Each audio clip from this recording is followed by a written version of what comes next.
오늘 주시는 하나님 말씀 누가복음 14장 25절부터 35절까지 말씀입니다. 한 절씩 읽겠습니다. 수많은 무리가 함께 갈새 예수께서 돌이키사 이르시되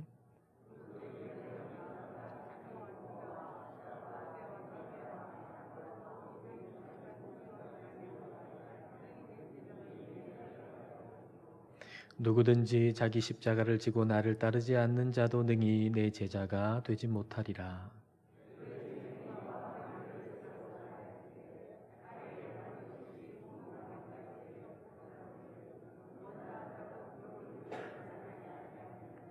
그렇게 아니하여 그 기초만 쌓고 능히 이루지 못하면 보는 자가 다 비웃어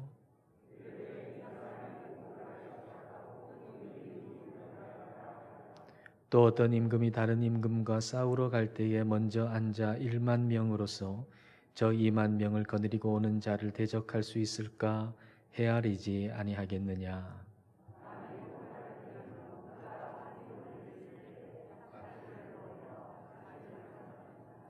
이와 같이 너희 중에 누구든지 자기의 모든 소유를 버리지 아니하면 능히 내 제자가 되지 못하리라.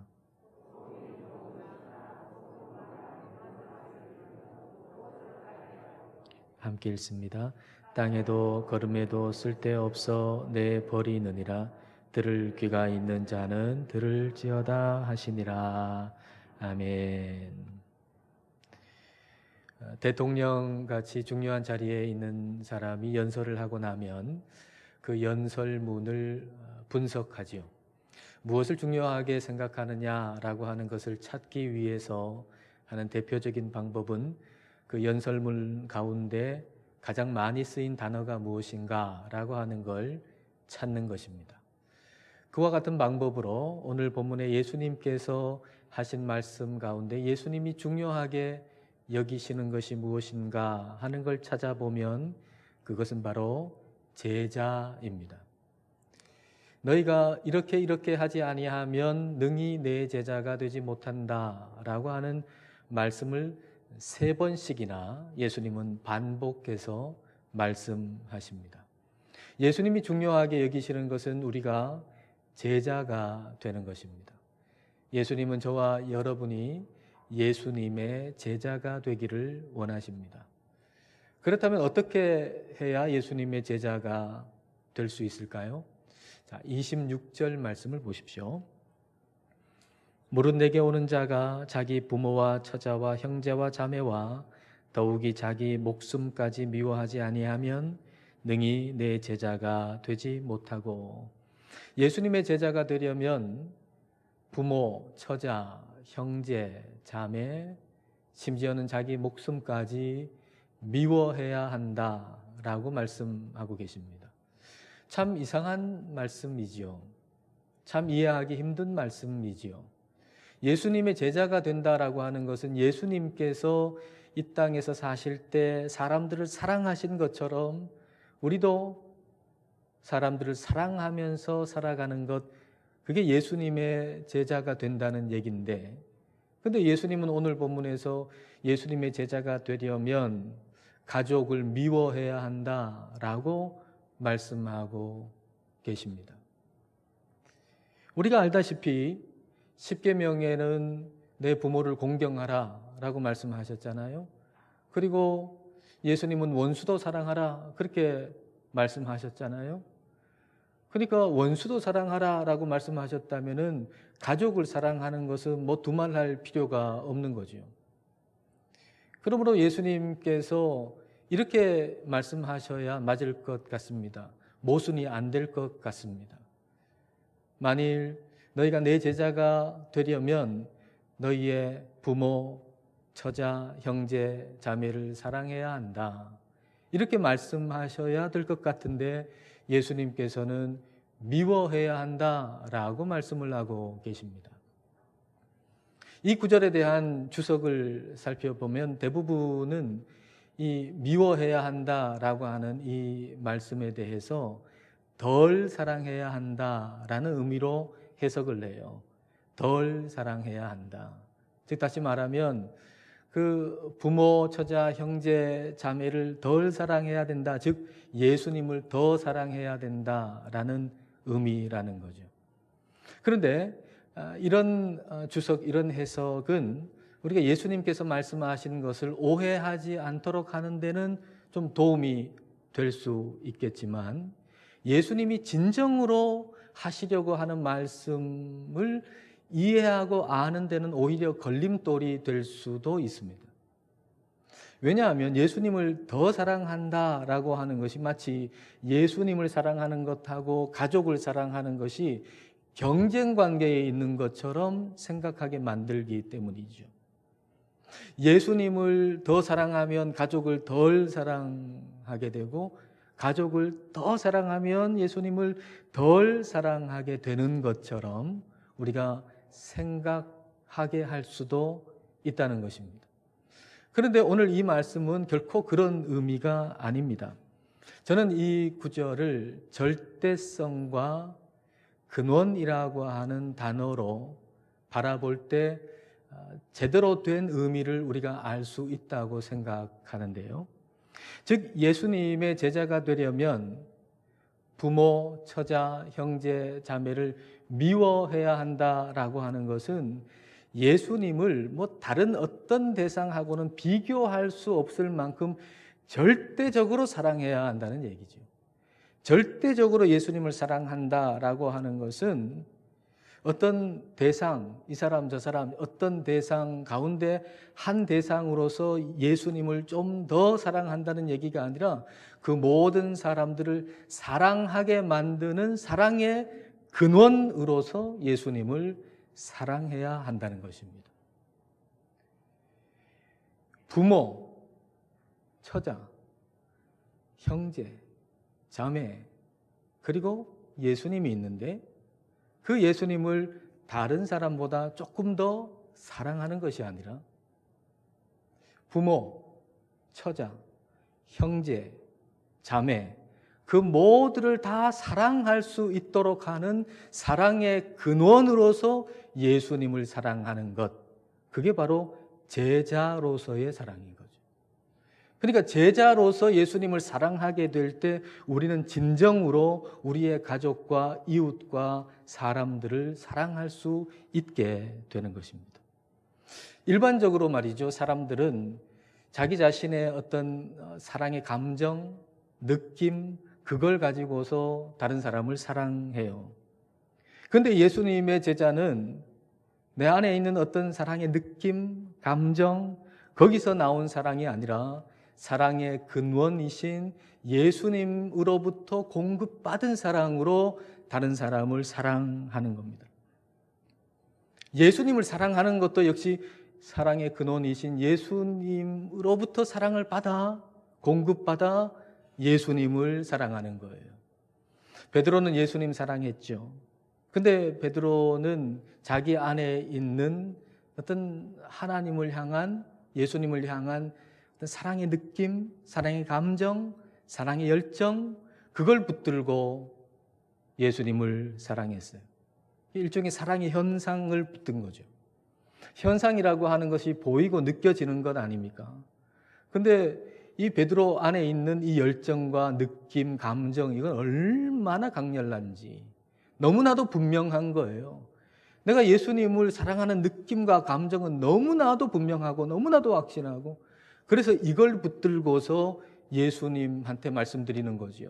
다른 사람은 다 배반해도 나는 죽는 데까지도 예수님 따라갈 수 있습니다.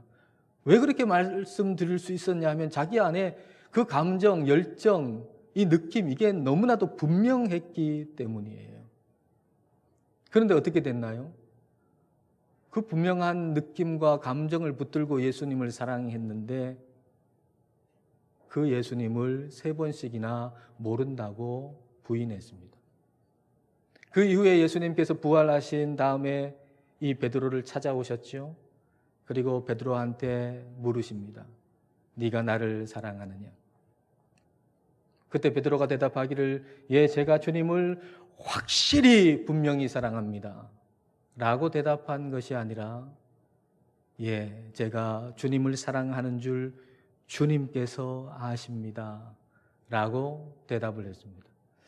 여러분, 이 대답의 의미가 뭘까요?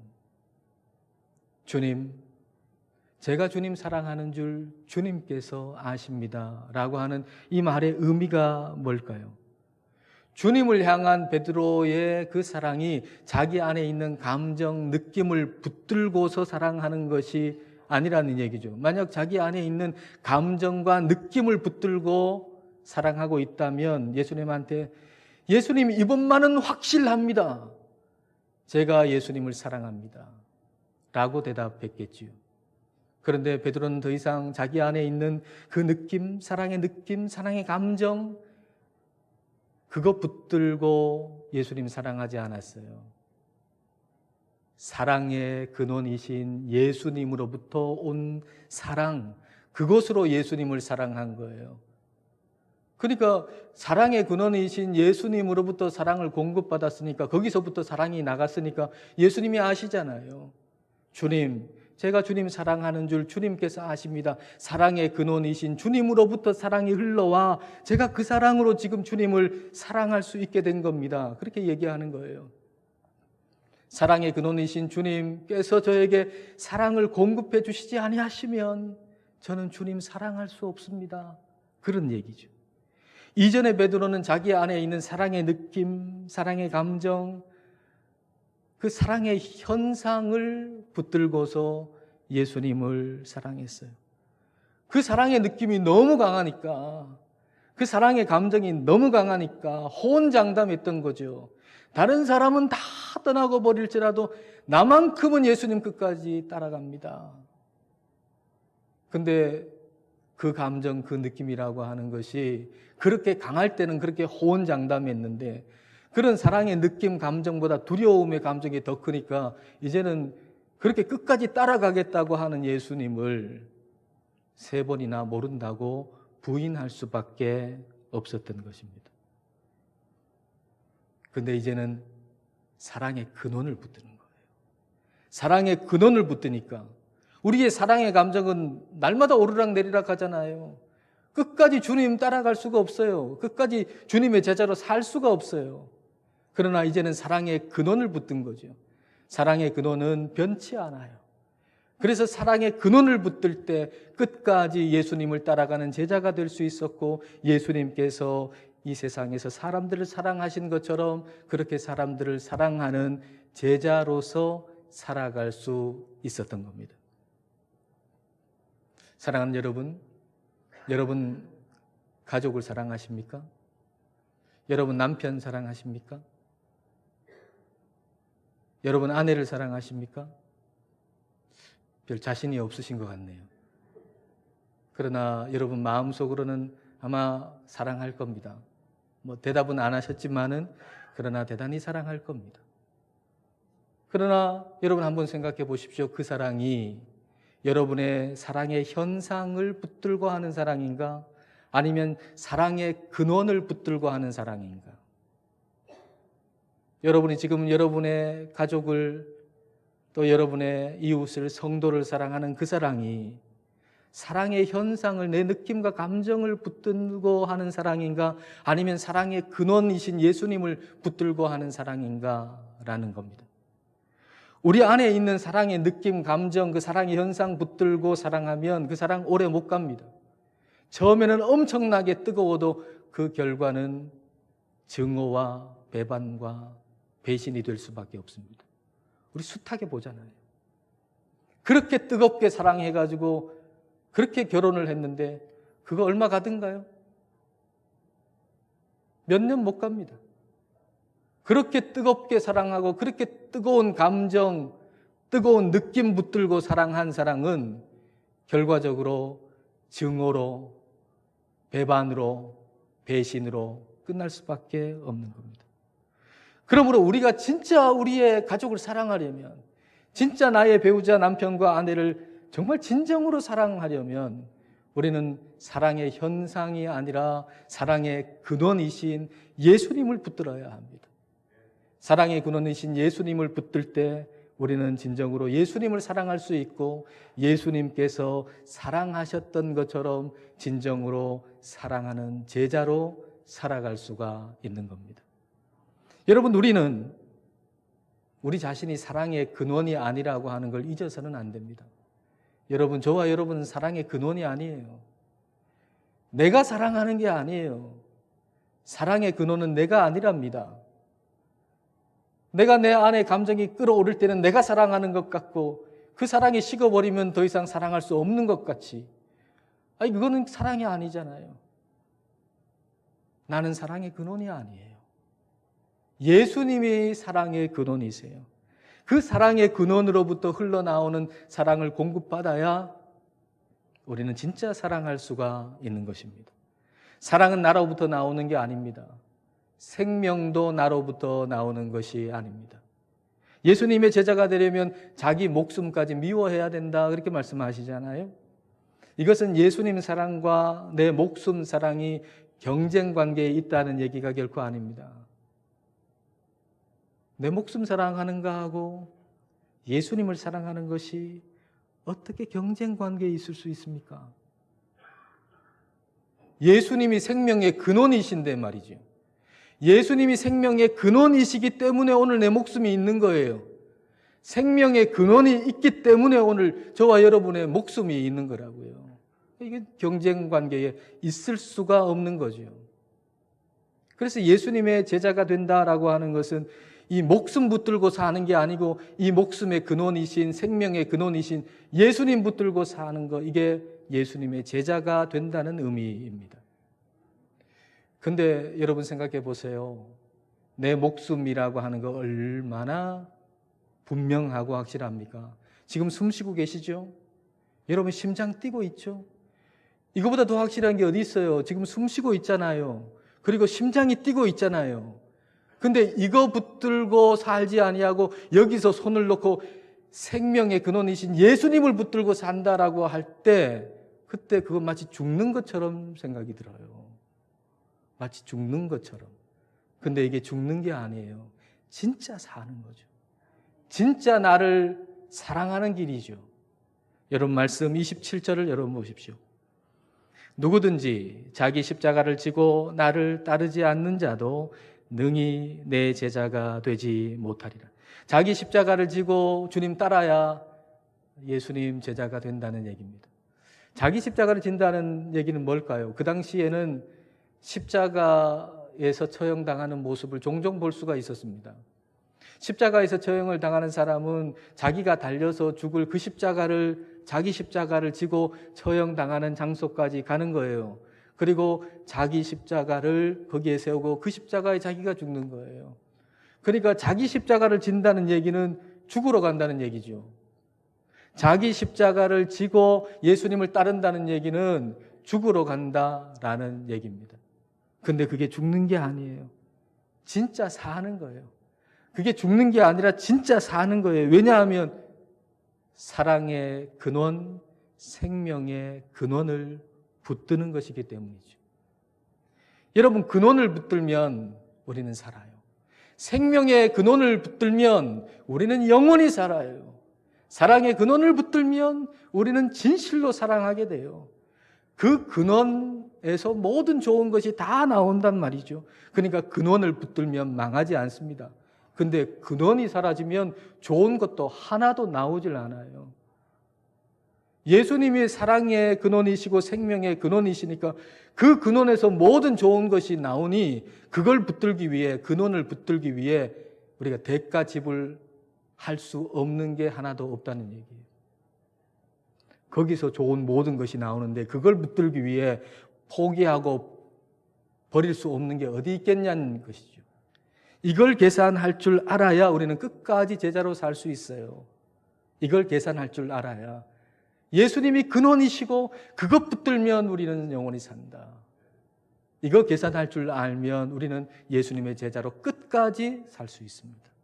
자, 28절부터 30절 말씀입니다. 너희 중에 누가 망대를 세우고자 할진대 자기의 가진 것이 준공하기까지에 족할는지 먼저 앉아 그 비용을 계산하지 아니하겠느냐. 그렇게 아니하여 그 기초만 쌓고 능히 이루지 못하면 보는 자가 다 비웃어 이르되 이 사람이 공사를 시작하고 능히 이루지 못하였다 하리라. 망대를 세우는 사람은 기초만 쌓고 끝내려고 하는 게 목적이 아니라 그걸 완성하는 게 목적 아닙니까? 근데 계산을 잘못해가지고 기초만 쌓아놓고 완성하지 못하면 사람들이 얼마나 비웃겠는가? 그리고 그것으로 인해 너는 얼마나 수치스러워질 것인가? 라고 예수님이 말씀하시는 겁니다. 예수님의 제자로 출발했다면 계산을 잘해서 끝까지 제자로 살아라, 그 얘기예요. 우리가 지금 예수님의 제자로 출발했잖아요. 지금 이 자리에 예배하시는 저와 여러분은 예수님의 제자로 지금 출발한 거 아닙니까? 근데 출발했다면 계산을 잘해서 끝까지 예수님의 제자로 살아라. 예수님이 그렇게 말씀하고 계신 거예요. 계산 잘한다는 건 뭐죠? 예수님이 근원이시라고 하는 걸 아는 거예요. 예수님이 사랑의 근원이시고 생명의 근원이라고 하는 걸 아는 거예요. 근원에서 모든 좋은 것이 다 나오잖아요. 그러니까 근원을 붙잡지 못하면 좋은 거 아무것도 없어요. 근원을 붙들면 거기서 모든 좋은 것이 나와요. 근원을 붙들지 않고 근원에서 멀어지면 그 근원과 싸워서 좋을 일이 하나도 없다는 겁니다. 자, 오늘 말씀 31절과 32절을 보십시오. 또 어떤 임금이 다른 임금과 싸우러 갈 때에 먼저 앉아 1만 명으로서 저 2만 명을 거느리고 오는 자를 대적할 수 있을까? 헤아리지 아니하겠느냐? 만일 못할 터이면 그가 아직 멀리 있을 때에 사신을 보내어 화친을 청할지니라. 어떤 임금이 다른 임금과 지금 전쟁할 판이에요. 근데 내 군사는 10,000명인데 저 임금의 군사는 2만 명이거든요. 아무리 계산을 해봐도 승산이 없어요. 그래서 싸움이 시작되기 전에 그 임금이 멀리 있을 때 사신을 보내가지고 화친한다. 그런 얘기입니다. 여러분, 사랑과 생명의 근원이신 예수님하고 화목하지 않고서는 될 일이 아무것도 없어요. 우리 하나님과 화목하지 않고 싸워서 될 일이 아무것도 없단 말이에요. 우리 하나님께, 우리 주님께 절대적으로 순종하지 않고는 우리는 진실되게 사랑할 수도 없고 제자로서 이 땅을 결코 살아갈 수가 없는 것입니다. 근데 이런 계산 못하면 말이죠. 이런 계산을 우리가 하질 못하면 제자로 출발은 멋지게 했는데 세상 사람보다 못하게 될 수밖에 없어요. 맛을 잃은 소금같이 되어버리고 마는 거죠. 맛을 잃은, 즉 자기의 본분을 잃은 소금. 어디 쓸데 있습니까? 다 버려지고 밟혀지고 아무 쓸데 없는 거예요. 프로야구 투수 가운데서 승부 조작해가지고 그 대가로 돈을 받은 사람이 결국 그게 다 드러났다는 그런 기사를 읽은 적이 있어요. 이 사람이 브로커한테 수백만 원, 수천만 원 받는 대가로서 그냥 야구 경기에서 일부러 포볼을 준다거나 일부러 점수를 준다거나 그렇게 하는 거죠. 야구 선수로서의 본분을 잃어버렸잖아요. 자기의 본분을 알고 열심히 운동하고 열심히 그렇게 야구를 하면 연봉도 오를 거고 명예도 얻을 텐데 그 선수 잘 못 던지는 선수도 아니에요. 열심히 운동하면 그렇게 연봉도 오를 거고 명예도 얻을 텐데 그 돈 몇 푼 그거 더 얻으려고 그거 욕심 나가지고 일부러 공 잘 못 던져가지고 포볼 보내고 점수 주고 그래서 얻은 게 뭡니까? 다 잃어버린 거예요. 다. 맛을 잃은 소금처럼 되어버리고 만 것입니다. 우리가 그리스도인으로 살아가는 건 마찬가지입니다. 우리가 주님의 제자로 부르심을 받았잖아요. 우리가 주님의 제자로 부르심을 받았는데 우리 주님의 제자로 살지 못하게 하는 유혹들이 우리의 삶에 많아요. 우리가 제자로서 본분을 살짝 좀 벗어나서 좀 누군가 속이고 정직하지 않고 세상 사람들이 하는 방식으로 그대로 하면 수십만 원 생기고 수백만 원 생기고 수천만 원 생기고 그리고 이런저런 이득을 얻을 수 있는 상황이 생길 수 있잖아요. 그럴 때 우리가 예수님의 제자라고 하는 걸 잊어서는 안 돼요. 여러분, 저와 여러분 예수님의 제자예요. 저와 여러분 그저 주일에 한번 여기에 나오는 사람 아니에요. 저와 여러분은 이 세상을 예수님의 제자로 살라고 부르심을 받은 예수님의 제자예요. 자, 33절 말씀을 여러분 보십시오. 이와 같이 너희 중에 누구든지 자기의 모든 소유를 버리지 아니하면 능히 내 제자가 되지 못하리라.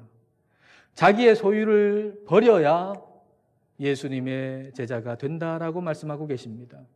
이건 무소유를 얘기하는 거 아니에요. 여러분, 이 세상에 무소유로 사는 사람 있어요? 없어요. 뭐 어딘가에서 무소유로 살았다 하는 뭐 그런 이야기 있습니다만은 무소유로 사는 사람이 어디 있습니까? 옷 하나도 다 하나님이 공급해 주셔서 뭔가 하나님으로부터 받아야 사는 거지 무소유로 사는 사람 어디 있어요? 그러니까 무소유가 돼야 예수님 제자가 된다는 얘기 아니에요. 이것 역시 우리는 근원이라고 하는 단어를 가지고서 바라볼 수 있어요. 여러분, 소유의 근원이 누구세요? 소유의 근원은 예수님이세요. 그러니까 예수님의 제자가 된다라고 하는 것은 그 소유를 붙드는 것이 아니라 소유의 근원이신 예수님을 붙드는 사람, 이 사람이 예수님의 제자죠. 소유는 많을 때도 있고 적을 때도 있잖아요. 이게 소유의 현상이죠. 많을 때도 있고 적을 때도 있어요. 소유의 많고 적음을 붙들고 살면 언제나 만족감이 없답니다. 불안해요. 그리고 돈의 유혹에 쉽게 넘어갈 수 있어요. 소유가 많든 적든 그 소유의 많고 적음을 붙들고 사는 사람한테는 만족감이 없어요. 늘 불안해요. 그러나 소유의 근원이신 예수님을 붙들고 살면 소유가 많든지 적든지 우리에게는 참 만족이 있어요. 평안이 있어요. 여러분, 예수님은 소유의 근원이세요. 소유의 근원이신 예수님을 붙들고 살면 우리가 예수님의 제자로 살아갈 수 있을 만큼 적합한 소유를 우리에게 주십니다. 주님의 제자는 소유가 아닌 소유의 근원이신 예수님을 붙들고 사는 사람입니다.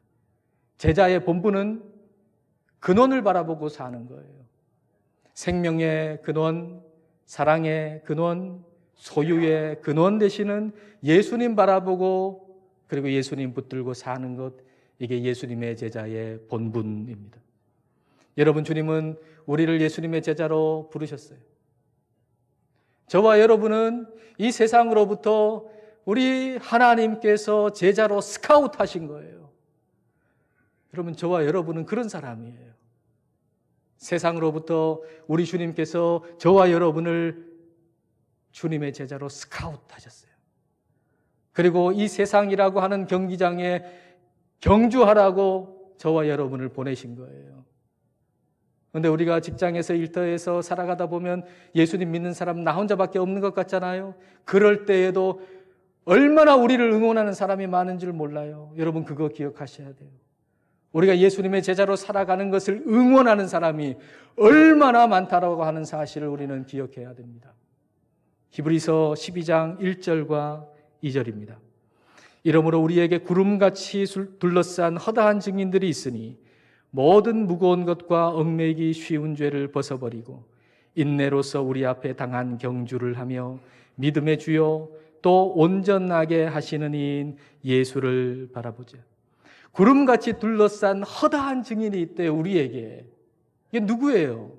우리보다 먼저 천국 간 사람들이에요. 우리보다 먼저 천국 간 사람들이 구름같이 허다한 증인들이 우리를 응원하는 것입니다. 이 세상에서 우리가 끝까지 예수님의 제자로 완주하고 천국에 오라고 우리를 지금도 응원하고 있는 거예요. 저와 여러분은 그런 응원을 받으면서 이 세상 가운데서 예수님의 제자로 살고 있는 것입니다. 우리가 이 땅에서 예수님의 제자로 완주할 수 있는 유일한 하나의 길, 그것은 바로 예수님 바라보는 것입니다. 근원이신 예수님을 바라보는 것입니다. 생명의 근원이신 예수님, 소유의 근원이신 예수님, 사랑의 근원이신 예수님을 바라보고 붙드는 것입니다. 여러분, 보이고 느껴지는 것, 그 현상 붙들면 우리는 완주할 수가 없습니다. 우리는 근원을 붙들어야 합니다. 우리의 남은 인생길 끝까지 주님의 제자로 완주하실 수 있기를 축복합니다. 기도하겠습니다. 이 시간 가만히 눈을 감고 베드로가 주님을 사랑한다는 자신의 느낌과 감정을 붙들고 주님을 사랑했지만 그 사랑의 결론이 배반이었던 것을 생각해 보십시다. 그러나 사랑의 근원이신 예수님을 붙들고 사랑의 근원으로부터 흘러나오는 사랑으로 주님을 사랑할 때 끝까지 주님의 제자로 주님을 사랑할 수 있었음을 생각해 보십시다. 오늘 우리가 가족을 또는 이웃을 사랑한다는 것이 우리 자신의 사랑의 느낌과 감정이라는 현상을 붙들고 사랑하는 것인지, 아니면 사랑의 근원이신 예수님을 붙든 주님의 제자로서의 사랑인지를 살펴봅시다. 그리고 우리가 현상이 아닌 근원을 붙들게 해달라고 기도합시다. 사랑의 근원, 생명의 근원, 소유의 근원 되시는 주님을 붙들고 남은 인생길을 끝까지 주님의 제자로 완주할 수 있기를 이 시간 함께 기도하겠습니다.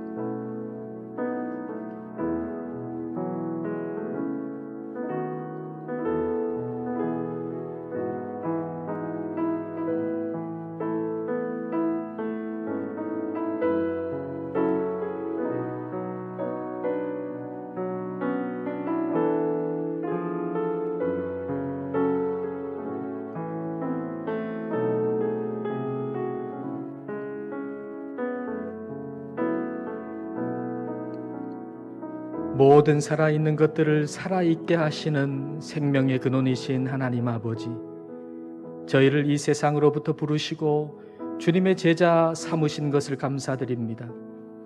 그러나 저희는 주님의 제자로서 주님처럼 사랑하지 못했습니다. 저희의 사랑의 감정과 느낌을 붙들고 사랑함으로 처음에는 뜨거웠던 사랑이 나중에는 원망과 증오와 배반이 되기도 했습니다. 사랑의 근원이신 주님, 저희가 사랑의 근원이신 주님을 붙들게 하셔서 근원에서 흘러나온 사랑으로 주님을 사랑하고 사람들을 진실하게 사랑하는 주님의 제자가 되게 하여 주옵소서.